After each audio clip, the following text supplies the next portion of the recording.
only American cities the most. It's sad and it is shameful. And with that, I'll take questions. Yes. Kayleigh, thank you. Has the president actually directed officials to slow down the rate of coronavirus testing? No, he has not directed that. And in fact, I would note that first, we continue to test about 500,000 per day, about 500,000 people per day. $1.8 billion is invested in NIH to find new testing capabilities. Any suggestion that testing has been curtailed is not rooted in fact. And yeah, I would just note the extraordinary efforts of this administration, more than at this point, 26.7 million tests, and we should be north of that. When he said Saturday that he told his people to slow it down, what did he mean by that? The president was trying to expose what the media oftentimes does is they ignore the fact that the United States has more cases because we have more testing. We are leading the world in testing, and he was pointing that out, that it's a fact that the media readily ignores. What he's saying that he told his people to slow down testing is not true?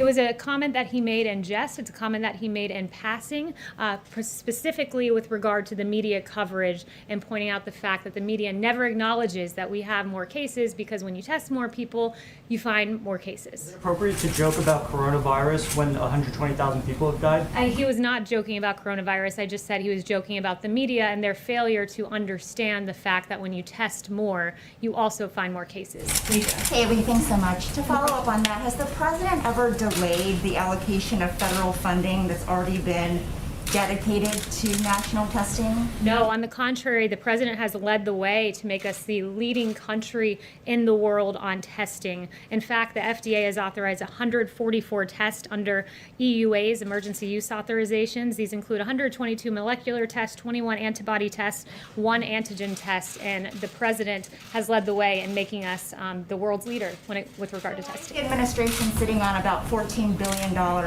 of funds that have been approved but not yet allocated. Well, I just mentioned the $1.8 billion at NIH that's there, and we're exploring new testing. We're leading the world in testing, and we will continue to do so. Kayleigh, I have a question of my own. Last July, President Trump declared himself the least racist person there is anywhere in the world. Why does he use racist phrases like the Kung flu? The president doesn't. What the president does do is point to the fact that the origin of the virus is China. It's a fair thing to point out as China tries to ridiculously rewrite history, ridiculously blame the coronavirus on American soldiers. This is what China's trying to do. And what President Trump is saying, no, China, I will label this virus for its place of origin. That's what he's saying by using the racist phrase Kung flu? He is linking it to its place of origin. What does he have to say to Asian Americans who are deeply offended and worried that his use will lead to further attacks of discrimination? So the president has said very clearly it's important that we totally protect our Asian community in the U.S. and all around the world. They're amazing people, and the spreading of the virus is not their fault in any way, shape, or form. They're working closely with us to get rid of it. We will prevail together. It's very important. So it's not a discussion about Asian Americans, who the president values and prizes as citizens of this great country. It is an indictment of China for letting this virus get here. And I would also point out that the media blames President Trump for using the terms China virus and Wuhan virus when they themselves have used these very terms. The New York Times called it the Chinese coronavirus, Reuters the Chinese virus, CNN the Chinese coronavirus on January 20th, Washington Post January 21st, Chinese coronavirus, and I have more than a dozen other examples.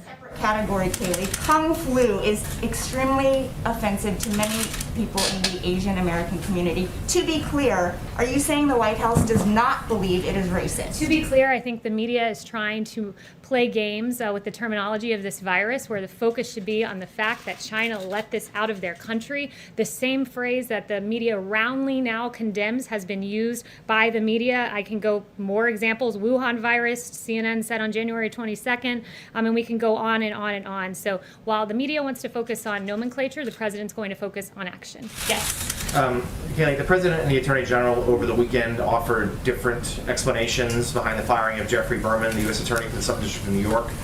Can you clarify now why Berman was dismissed and if it was at the president's request? Well, I think that they were very much in sync this weekend, the Attorney General and the President, and here is what happened. The President held Mr. Clayton in very high regard, wanted to nominate him to this position in SDNY to keep him in the government as he returns to New York. Barr was working on a smooth transition, and when Berman chose to respond in the way that he did, he came to the President, and the President agreed and fired this individual, Mr. Berman, as Mr. Clayton now will, in time, get to that position. Why was Mr. Berman being dismissed in the first place? Because Mr. Clayton wanted to go back to New York City. We wanted to keep him in government, and therefore he was given the position at SDNY. But why did the president, I have two questions, but why did the president say he wasn't involved in the firing of Jeff Berman when the Attorney General said the president was the one who fired him? Because the Attorney General was taking the lead on this matter. He did come to the President and report to him when Mr. Berman decided not to leave, and at that point is when the President agreed with the decision of the Attorney General and to fire Mr. Berman and to promote Mr. Clayton. So he was involved in it then? He was involved in a sign-off capacity. He was not, AG Barr was leading the way, but in a sign-off capacity, yes, the President was. So my second question on testing is, you said the president made that comment in jest about having people slow down the testing. The vice president just said that it was made in passing. When Pierre Navarro said it was tongue-in-cheek. But when the president himself was just asked by a reporter like an hour ago, he did not say that he was just joking when he said that he told officials to slow down the testing. The President instead used that opportunity to extol the fact that we've done more than 25 million tests, that we're finding more people because we're doing more testing. And I would note that what the Vice President said and Peter Navarro, whether it's in jest, in passing, or tongue-in-cheek, those are all synonymous. Why is that yes, funny? Justin. And I just want to note, to follow up on what you do, you don't even have to answer this. The media has never called it the Kung flu. Calling it the Chinese coronavirus and calling it the Kung flu are very different things. The media and your network specifically, CNN called it the Kung flu. the media and your network specifically have repeatedly used the term China virus and Wuhan virus, and then gone on to deride the President as somehow using a term that they themselves have never used. So we can go through CNN's history. Kayleigh. I'd be more than happy to go through CNN's history. On February 9th, you guys talked about the Wuhan coronavirus. On January 23rd, you guys talked about the Wuhan coronavirus. On January 22nd, the Wuhan virus. I can write it all out for you and detail it for you in an email. Kayleigh. Yes, You've got Justin. to admit that. It is not the same thing as calling it the Kung Justin? flu. I first want to just follow on what you were just talking about with Berman. So obviously the president made the decision to nominate Clayton for the job, and that led to the sort of kerfuffle that we saw over the weekend. But there's this decision to remove Berman from the post before Clayton was nominated, or before Clayton was either nominated or, more importantly, confirmed. And so I think the question is, why did you take the acting U.S. attorney out of his job before there was a Senate confirmed replacement? Because there's an intent to put Clayton there, and so there will be an interim individual, an acting attorney, as we work to get Mr. Clayton in that position. Yeah, but I guess the question is, why didn't he continue in his position until Clayton was confirmed? Because we are hopeful that Clayton will be confirmed. We're not leaving him there. We're putting an interim person in place. No investigation will be affected by this, as was made clear by Attorney General Barr. All right, then, Yes, sorry, Steve. I wanted to ask about the president over the weekend said that he didn't impose sanctions on China over the Uyghur internment camps because he was worried about his ability to negotiate the trade deal. But since the trade deal was signed in January, China, as you mentioned earlier, not only has acted in ways that you frustrated with on coronavirus, but the president has announced their behavior in Hong Kong, and they've failed to live up to many of the tenets of the trade deal itself. At the same time, the president signed an executive order on international religious liberty. So I'm wondering when, if ever, is the president actually going to sanction Chinese officials under either the original legislation or the legislation he signed last week? So I'll get an update for you on that, but what I will say so far is, and you noted this in your question, that he signed legislation to hold China accountable for the treatment, for their treatment of the Uyghurs and other minorities in China. But he also previously has imposed visa restrictions on Chinese officials for roles in China's treatment of Uyghurs and other minorities. He's blacklisted companies that were complicit in China's treatment. He has taken strong action, but I will get back to you on that. Yes, Steve. Is the president happy with the size of the crowd in Tulsa? The president was very pleased with the rally. I was with him, and I just have to say these media reports that he was somehow furious on the plane, there is no grounding in fact to that. I was with him on Marine One on the way there, on Marine One after. He was very, very pleased with how the rally went, and the media reporting on this prompted me to go around and ask some of my colleagues if they saw something different. And I spoke with Dan Scavino, who was in the Beast with the president right after the rally, and said he was very energized, having been around the American people. So he's quite pleased with how the rally went. And even a political pundit wrote to him that it was one of the all-time great speeches they'd ever heard. We saw him expose his own humanity when he described the wonderful West Point story. The speech made his message so clear and compelling that no one could possibly have missed it, and it was so great to be out of the swamp and in the country. And those comments are how the president feels too. And are you going to make any changes to these events, like have more outdoor events where people aren't clumped together, or what's been accomplished? So on the note of future rallies, I'd refer you to the campaign. Yes. Thanks so much, Kayleigh. I wanted to ask on the coronavirus, who is the most senior person at this time who is focused full-time on coronavirus with no other duties, simply coronavirus?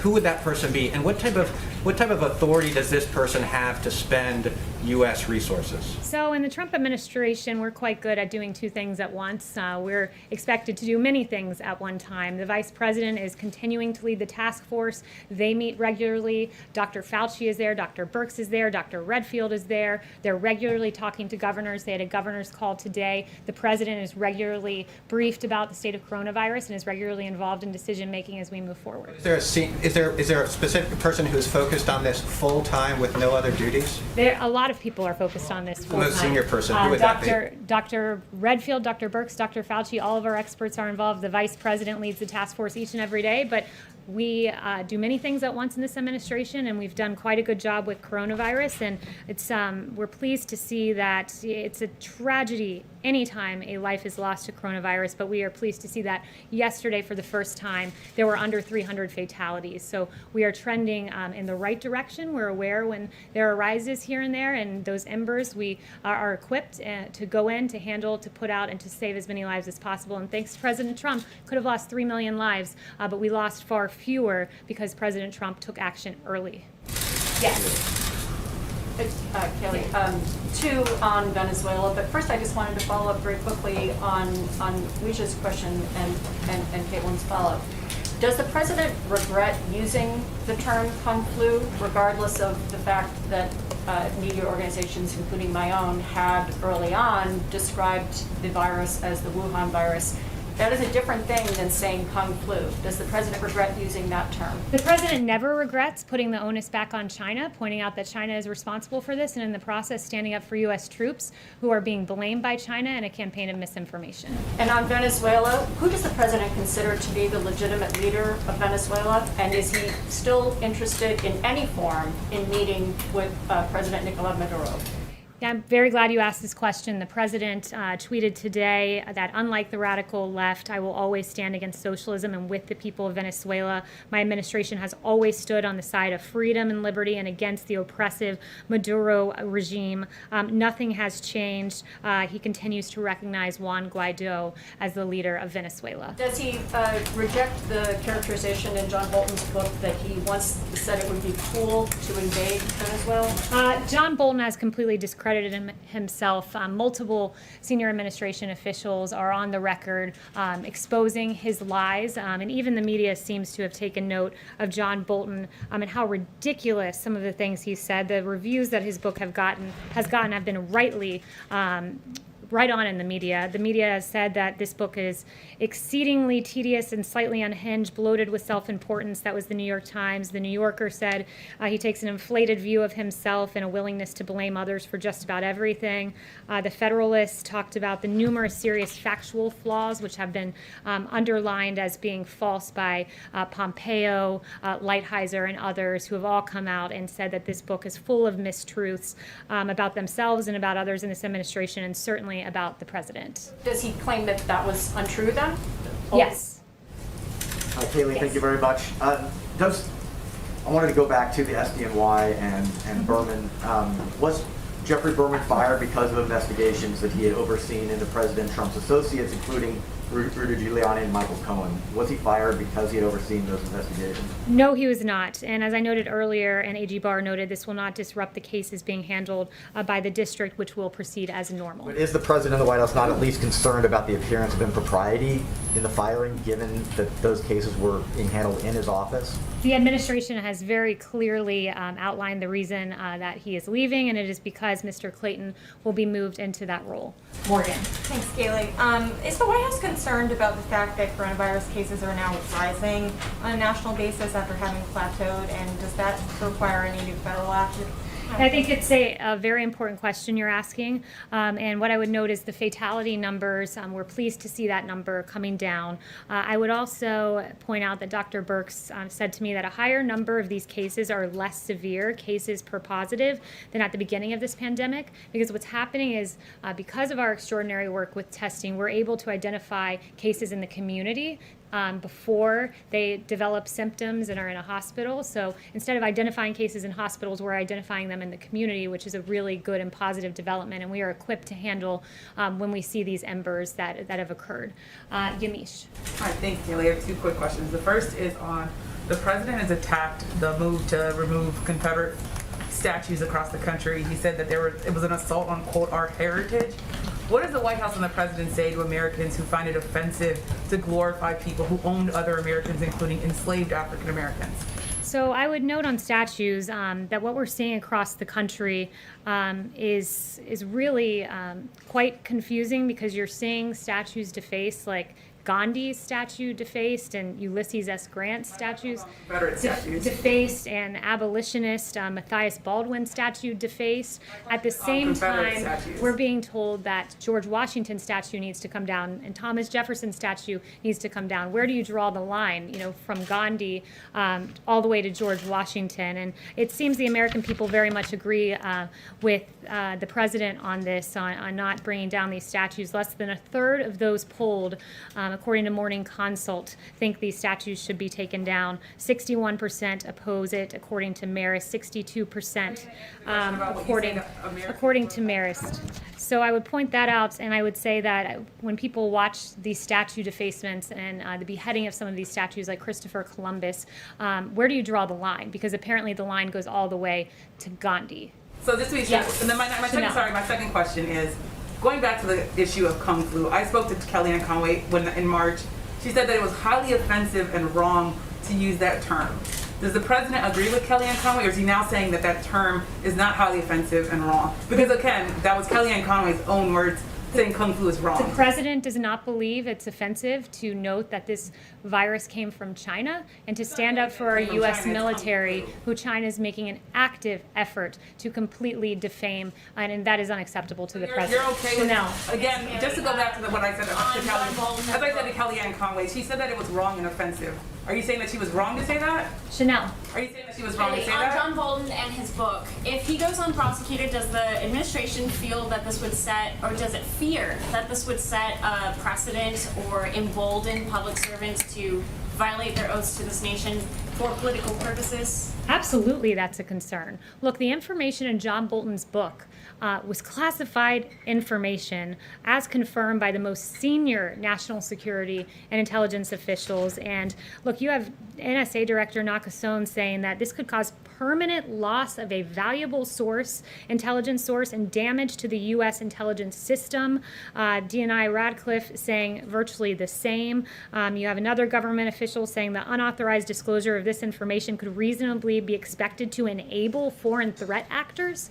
This is the seriousness with which we look at this book, and the NSC looks at this book as they scan it for classified information. There's real damage that can be done, and for what? For self-promotion and publicity of a failed NSA director. On Venezuela also, could I ask about Maduro and Guaido? why has President Trump seemed to have lost confidence in Juan Guaido? He has not lost confidence at all. And that tweet that I read to you very clearly says that the president put out this morning. We stand with the Venezuelan people in their fight for freedom. And I would also note how tough this president has been on Maduro by recognizing Juan Guaido. And when you compare that to the Obama-Biden administration, you had the former Vice President Joe Biden, who actually met with the Venezuelan dictator Nicolas Maduro and complimented his hair, according to Yahoo News. If I had your hair, I'd be president of the United States, the former vice president said. And also the Obama State Department helped stabilize the Maduro regime by blocking sanctions, according to a 2017 Miami Herald report. So when you compare the actions of this president, we've stood against socialism and on the side of freedom. And finally, one thing that I just want to point out that was handed to me, wow, a whopping 7.7 million total viewers tuned into Fox News to watch the rally on Saturday night. Big numbers. Thanks so much, guys.